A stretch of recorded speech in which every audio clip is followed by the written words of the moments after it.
Bismillah ar-Rahman ar-Rahim. Dans la vidéo précédente, on a étudié, on a fait des rappels, on a vu des rappels sur ce que vous avez vu au lycée, sur le plan vectoriel et l'espace vectoriel, et on a défini la notion de loi de composition interne dans le cas général. Bon. Avant de passer à la notion de structure d'espace, de la structure d'espace vectoriel, on a besoin d'une deuxième loi qu'on appelle loi de composition externe. Une loi de composition externe, LCE sur E étant un ensemble quelconque, non vide, est une application de K croix E dans E. Ça veut dire ici qu'on compose un élément de K et un élément de E et on obtient un élément de E. Donc on compose ici deux éléments qui ne sont pas de même nature. Hein? On compose alpha appartient à K et X appartient à E et le résultat obtenu est un élément de E. Hein? C'est pour ça qu'on l'appelle loi de composition externe, puisqu'on compose deux éléments qui ne sont pas de même nature. Okay? Donc, pour désigner la loi de composition externe d'un espace vectoriel, qu'on va définir après bien sûr, on utilisera souvent un point. On utilisera cette notation. Alpha point X. Quel que soit alpha appartient à K, quel que soit X appartient à E. On peut omettre le point et écrire tout simplement alpha x au lieu de alpha point x. Bon, on utilisera les deux dans toute la suite, hein, avec ou sans le point. Exemple. Bon, on va reprendre ici les exemples précédents, lorsqu'on a défini la loi plus. Bon, maintenant, on va définir sur ces ensembles la loi externe point. Donc, soit E égale Kn. Donc, pour alpha appartient à K et x1, x2, xn appartient à Kn, bon, on définit alpha point x1, x2, xn par. Donc, alpha point x1, x2, xn, c'est alpha multiplié par x1, virgule alpha multiplié par x2, virgule alpha multiplié par xn. Donc, multiplier le nuplé x1, x2, xn par alpha revient à multiplier chacune de ces composantes, hein, par alpha. Attention ici. Bon, d'abord, là, on compose un nombre, un élément de K, pardon, et un élément de Kn, hein, et on trouve un élément de K. Donc, il s'agit bien d'une loi de composition externe, parce qu'on compose deux éléments qui ne sont pas de même nature ici. Alpha appartient à K, et ce nuplé, il appartient à Kn. Il s'agit bien d'une loi de composition externe sur Kn. Bon, notez ici que point, c'est la loi externe qu'on vient de définir, c'est la loi externe de E, de Kn. Par contre, ici, c'est la multiplication habituelle de R. Parce que alpha appartient à R et x1 appartient à R. Donc, c'est la multiplication habituelle de R. De même ici et ici. Donc, attention. Attention à la confusion. Deuxième exemple. E égale f de IR. C'est-à-dire l'ensemble de toutes les fonctions définies de I vers R. Et si alpha appartient à R et f de I vers R est un élément de E, c'est-à-dire une fonction définie de I vers R. Bon, on définit la fonction alpha.f. Bon, c'est l'élément de E de cet ensemble, c'est-à-dire c'est la fonction définie de I vers R par l'image de x par cette nouvelle fonction, la fonction alpha.f, c'est l'image de x par f multipliée par alpha. Et ceci, quel que soit x appartient à R. Là, on compose un élément de K, un élément de R, pardon, et un élément de E. Et on obtient bien sûr un élément de E. Donc, il s'agit bien d'une loi de composition externe sur E. Mais attention, ici, c'est la loi externe qu'on vient de définir. Regardez les éléments. Alpha, il appartient à R et F appartient à E. Ils ne sont pas de même nature. Donc là, c'est la loi externe qu'on vient de définir. Okay. Par contre, ici, F de X, l'image de X par F, c'est un nombre réel. Et alpha est un nombre réel. Donc ici, il s'agit de la multiplication habituelle de R. C'est le produit de deux nombres réels ici. Attention à la confusion. Okay. Troisième exemple, prend E égale K de X. l'ensemble des polynômes à coefficient dans K. Donc, si alpha appartient à K et P appartient à K de X, un polynôme à coefficient dans K, le produit alpha point P est l'élément de K de X, c'est-à-dire c'est le polynôme défini par alpha point X égale alpha P de X. Donc là, on compose un élément de K et un polynôme. Et on obtient un élément de K. Donc il s'agit bien d'une loi de composition externe sur K de X. Bon, par exemple, ici, regardez pour la définition, si P égale A0 plus A1X plus A2X2 plus des points ANXN. Donc alpha point P, c'est le polynôme alpha A0 plus alpha A1X plus alpha A2X2 plus des points alpha ANXN. C'est-à-dire qu'il suffit de multiplier chaque terme par alpha, chaque terme de la somme par alpha. Donc il s'agit bien d'une loi de composition externe sur K de X. Quatrième exemple. E est l'ensemble des matrices à M lignes, N colonnes et à coefficient dans K. Donc, soit alpha appartient à K, et A égale A I J, I entre 1 et M, et J entre 1 et N ici, c'est pas M, ça c'est N. Okay? Parce que la matrice est à M lignes, ça c'est le nombre de lignes, et ça c'est le nombre de colonnes. Okay? Le I ici, c'est le numéro de la ligne, et le J, c'est le numéro de la colonne. Et soit A donc un élément de E, c'est-à-dire une matrice à M ligne, N, colonne à coefficient dans K. Donc, la matrice alpha point A est l'élément alpha A égale BIJ, c'est la matrice alpha A égale BIJ, avec I compris entre 1 et M et J compris entre 1 et N, tel que BIJ égale alpha fois AIJ. Et ceci, quel que soit I, quel que soit J. Ok? Donc ça revient à regarder. BIJ, c'est quoi? Le terme de la IM ligne et de la JM colonne de cette matrice. C'est tout simplement le terme de la IM ligne de la JM colonne de A multiplié par alpha. Donc on multiplie ici chaque coefficient de A par alpha. Tous les coefficients de A, on les multiplie par alpha. Et on obtient la matrice alpha point A. Dans toute la matrice, dans tout le tableau. Et on obtient la matrice alpha point A. Donc là, on compose un élément de K et une matrice, et on obtient une matrice. Donc il s'agit bien d'une loi de composition externe sur E. Essayer de particulariser, de travailler, par exemple, de prendre M égale 2, N égale 3, par exemple, pour comprendre. Donc, pour les exemples. Passons maintenant à la notion d'espace vectoriel dans le cas général. Soit, bon, E est toujours un ensemble non vide quelconque. Ce n'est pas nécessairement le plan vectoriel et l'espace vectoriel à 2 dimensions 3 que vous avez étudié au lycée. C'est un ensemble non vide quelconque. Ça peut être l'ensemble des fonctions, l'ensemble des suites, l'ensemble des matrices, l'ensemble des polynômes, et ainsi de suite. Okay? Donc, soit E un ensemble non vide quelconque, soit plus une loi de composition interne sur E, et point une loi de composition externe sur E. Okay? Comme vous l'avez vu au lycée, pour définir une structure vectorielle, on a besoin d'une addition et d'une multiplication. L'addition, c'est la loi interne, la multiplication, c'est la loi externe. Donc, E est un ensemble non vide quelconque muni de deux lois. L'une est interne, c'est la loi plus, et l'autre est externe, c'est la loi point. Okay. On dit que E est un espace vectoriel sur K. Bon, pourquoi sur K? Parce que les éléments de K interviennent ici. Okay. Parce que pour la loi externe, par exemple, on compose un élément de E et un élément de K. Okay. Donc, les éléments de K interviennent dans la définition.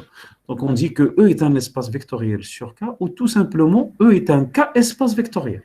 C'est la même chose. Si ces deux lois, plus et point, vérifient les propriétés suivantes. Bon, je vais revenir à ce qu'on a vu. Voilà, les propriétés que vous connaissez déjà. Et voilà, les 8 propriétés que vous avez vues au lycée. Et voilà. Vous avez une loi plus et une loi point. Vous avez ces 8 propriétés, la commutativité, l'associativité de plus, l'élément neutre pour plus, chaque élément de E advient symétrique pour plus, et ces propriétés de la loi point, si vous voulez. Alors, pour définir un espace vectoriel, on a besoin de propriétés similaires à ces propriétés-là, ces 8 propriétés.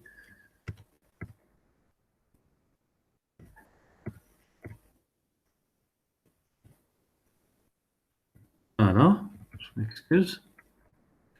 Donc, on dit que E est un espace vectoriel sur K, ou K espace vectoriel, si les deux lois plus et point vérifient les propriétés suivantes, les 8 propriétés suivantes. Regardez. Quel que soit U, V appartient à E. U plus V égale V plus U. On dit que plus est commutative. Vous avez déjà vu une propriété similaire. Quel que soit U, V, W appartenant à E. U plus V plus W égale U plus V plus W. On dit que plus est associative. Okay? E possède un élément neutre noté 0 indice E pour la loi plus. C'est-à-dire, elle vérifie la propriété suivante. Quel que soit U appartient à E, U plus 0E égale 0E plus U égale U. En sol muhaïd. Ok? Voilà donc la troisième propriété. La quatrième propriété. Tout élément de E advient symétrique. Pour la loi plus, on l'appelle aussi opposé. On l'appelle symétrique ou opposé. Okay? Tout élément de E advient symétrique ou opposé pour la loi plus. C'est-à-dire, quel que soit U appartient à V, il existe V appartient à E qui est unique. Il existe V appartient à E et V est unique. Tel que U plus V égale V plus U égale 0E. C'est-à-dire, chaque élément U de E possède un vecteur V qui appartient à E qui vérifie cette propriété. La somme des deux égale 0. Hein? On l'appelle le symétrique de V ou l'opposé de V. Et on le note moins U. Symétrique de U, est noté moins U. Cinquième propriété, quel que soit A appartient à K, quel que soit UV appartient à E, A point U plus V égale A point U plus B point V. Multiplier U plus V par A, ça revient à multiplier U par A et V par A et faire la somme. De même ici, multiplier U par A plus B, la somme de deux nombres réels, ça revient à multiplier U par A et multiplier U par B, puis faire la somme. Ok? De même ici, multiplier U par un produit d'éléments de K, pardon, ce ne sont pas nécessairement des nombres réels, ce sont des éléments de K, je m'excuse. Donc multiplier U par un produit d'éléments de K, ça revient à multiplier U d'abord par B, puis multiplier le résultat obtenu par A. Puis après, quel que soit U appartient à E, 1 point U égale U. L'espace vectoriel E muni de ces deux lois, plus et point, est noté E plus point entre parenthèses. On commence par la loi plus, la loi interne, toujours. E plus point entre parenthèses. Ou tout simplement E lorsqu'il n'y a pas de risque de confusion. Ok, c'est bon? Donc vous voyez les propriétés que vous avez utilisées au lycée, ce sont les mêmes propriétés qui permettent de définir la notion d'espace vectoriel, la notion générale d'espace vectoriel. OK? Bon. Remarquez ici qu'il n'y a plus de flèches. On peut les mettre si on veut, mais ce n'est pas nécessaire. Ça serait inutile de mettre des flèches au-dessus des éléments de E. C'est inutile. Okay? Parce que ces éléments peuvent être des fonctions, des suites, des matrices, et ainsi de suite. Donc, ça sera pénible si on met une flèche sur une matrice. Et donc, pour définir un espace vectoriel, on a besoin d'une loi de composition interne plus et d'une loi de composition externe point. Et ces deux lois de composition, interne et externe bien sûr, doivent vérifier ces 8 propriétés. S'ils vérifient ces 8 propriétés, on dit que E plus point est un espace vectoriel sur K. Sinon, ce n'est pas un espace vectoriel, bien sûr.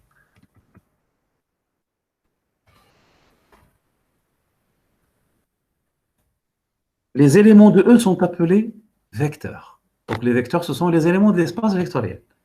Les éléments de K, je rappelle que K égale R ou C, donc les éléments de K sont appelés les scalaires.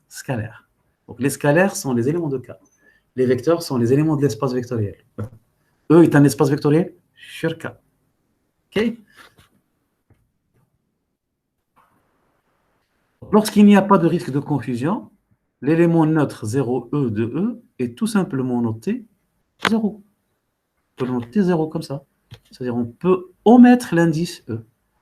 On peut le laisser si on veut, c'est pas grave. OK? Les exemples. Je reprends les mêmes exemples. Les exemples précédents. Kn, menu de la loi plus et la loi point définie précédemment. OK? Est un K-espace vectoriel. OK? Le vecteur nul, c'est l'élément neutre de l'addition. L'élément neutre de l'addition, c'est le énuplé qui est formé par des zéros partout.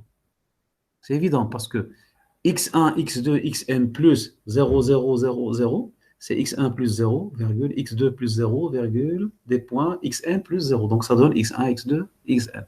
Donc l'élément neutre pour l'addition dans cet espace vectoriel, c'est cet énuplé-là qui est formé, dont toutes les composantes sont nulles. Okay? L'opposé de x1, x2, xn dans cet espace vectoriel, pour la loi plus bien sûr, c'est le vecteur moins x1, moins x2, moins xn.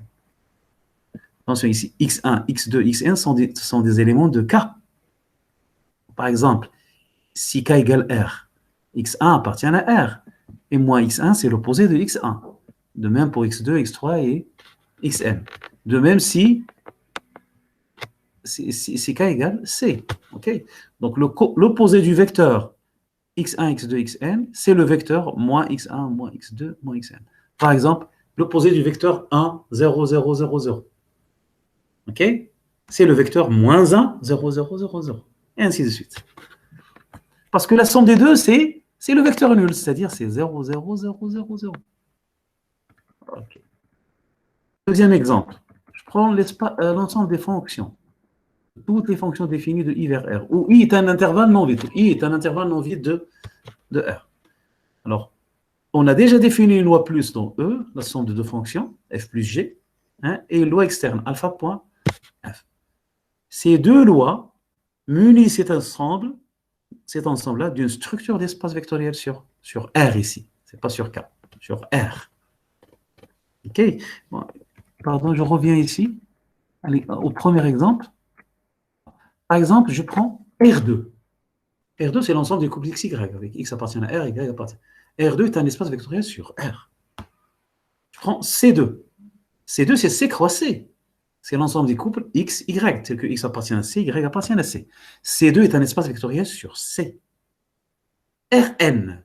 Rn est un espace vectoriel sur R. Cn est un espace vectoriel sur C. Donc, ça. Donc, on revient à cet espace de l'ensemble des fonctions définies de l'intervalle I vers R. On a déjà défini loi plus et loi point dans cet ensemble. Ces deux lois munissent, eux, d'une structure d'espace vectoriel sur R. Bon, l'élément neutre, c'est la fonction nulle, tout simplement. La fonction définie de I vers R qui a X associé 0. Chaque élément de I admet comme image 0, la fonction nulle. C'est clair, parce que si je prends une fonction quelconque de I vers R et j'ajoute la fonction nulle, j'obtiens la fonction F. F plus la fonction nulle, c'est la fonction F. On peut noter aussi θ, pour simplifier, θ. Okay. Ou 0, même 0. Okay. C'est possible. Donc, soit F appartenant à E, c'est-à-dire une fonction de I vers R. Le symétrique de F, on l'appelle, c'est aussi l'opposé de F, c'est la fonction notée moins F, définie par fonction moins F de I vers R, qui a X associé. Moins F de X, l'image de X par moins F, c'est moins F de X. Attention ici, c'est l'opposé de F. F est un élément de E. Okay, donc c'est l'opposé de F. Par contre, ici, c'est l'opposé du nombre réel F de X. Ça, c'était l'opposé dans R ici. Les images appartiennent à R. Appartiennent à R. OK? F de x appartient à R. Et ça, c'est l'opposé de f de x dans R. Ce n'est pas le même signe moins, attention. Ça, c'est l'opposé d'un réel, d'un nombre réel. Et là, c'est l'opposé d'une fonction, de la fonction f. Bon, c'est évident parce que si vous ajoutez la fonction f à la fonction moins f, vous trouverez 0. L'image de f, l'image de x par la fonction f plus moins f, c'est f de x plus moins f de x. Donc, c'est f de x moins f de x, c'est 0. Et ceci, quel que soit x, appartient à i, bien sûr. Donc, f plus moins f, c'est la fonction nulle. Troisième exemple, E égale k de x, l'ensemble des polynômes à coefficient dans k. On a déjà muni cet ensemble du loi plus, loi interne, bien sûr, du loi externe, point. Ces deux lois munissent cet ensemble d'une structure d'espace vectoriel sur k. Bon, bien sûr, l'élément neutre pour l'addition de k de x, c'est le polynôme nul, 0. Okay? P égale 0, polynôme nul. Soit P égale ANXN plus AN-1 XN-1 plus AX plus A0 partiel à X. Le symétrique, ou l'opposé aussi, de P et le polynôme noté moins P défini par moins P égale moins ANXN moins AN-1 XN-1 moins AA X moins A0. Okay, donc ça revient à changer le signe de tous les coefficients, tout simplement. Et on obtient l'opposé de P. Par exemple, l'opposé du polynôme 1 plus X, c'est le polynôme moins 1 moins x, tout simplement. L'opposé du polynôme 1 moins x plus x2, c'est moins 1 plus x moins x2. Voilà. Donc là aussi, notez que si k égale R, vous avez R de x, l'ensemble des polynômes à coefficient de R. C'est un espace vectoriel sur R. Si k égale C, vous avez C de x, l'ensemble des polynômes à coefficient dans C. C'est un espace vectoriel sur C. Quatrième exemple. C'est le dernier. L'ensemble des matrices à coefficient dans K à M ligne et à M colonne. Bon, on a déjà défini une loi plus, l'addition des matrices, c'est une loi de composition interne, et une loi de composition externe, point. Le produit d'une matrice par un réel. Ces deux lois munissent cet ensemble d'une structure d'espace vectoriel sur K. Si K égale R, c'est un espace vectoriel sur R. Si K égale C, c'est un espace vectoriel sur C. Bon, l'élément neutre pour l'addition, c'est la matrice nulle. Hein? C'est la matrice qui contient 0 partout. Tous les coefficients sont nuls. 0, 0, 0 dans la première ligne, 0, 0, 0 dans la deuxième ligne et des 0, 0 dans la dernière ligne. Okay? La matrice nulle a M ligne et N colonne. C'est évident parce que si je prends une matrice à M ligne et N colonne et j'ajoute la matrice nulle, je trouve la matrice initiale, la matrice A. Okay? Soit maintenant A égale AIJ, I entre 1 et M et J entre 1 et N, appartenant à M, M, N, K. Une matrice à M ligne et N colonne en position dans K. Le symétrique ou l'opposé de A est la matrice notée moins A, définie par moins A égale moins AIJ, I entre 1 et M et J entre 1 et N. Donc, il suffit pour déterminer moins A, il suffit de remplacer AIJ par moins AIJ. Quel que soit I, quel que soit J. Okay? Et on obtient alors la matrice opposée ou la matrice symétrique de A pour la loi plus. C'est évident parce que si j'ajoute la matrice A à la matrice moins A, dans la IM ligne et JM colonne, j'aurai AIJ plus moins AIJ, c'est-à-dire 0. Donc on obtient des 0 partout. Donc le symétrique ou l'opposé de A, c'est la matrice moins 1 définie comme ça. Voilà, merci pour votre attention. Salam alaikum.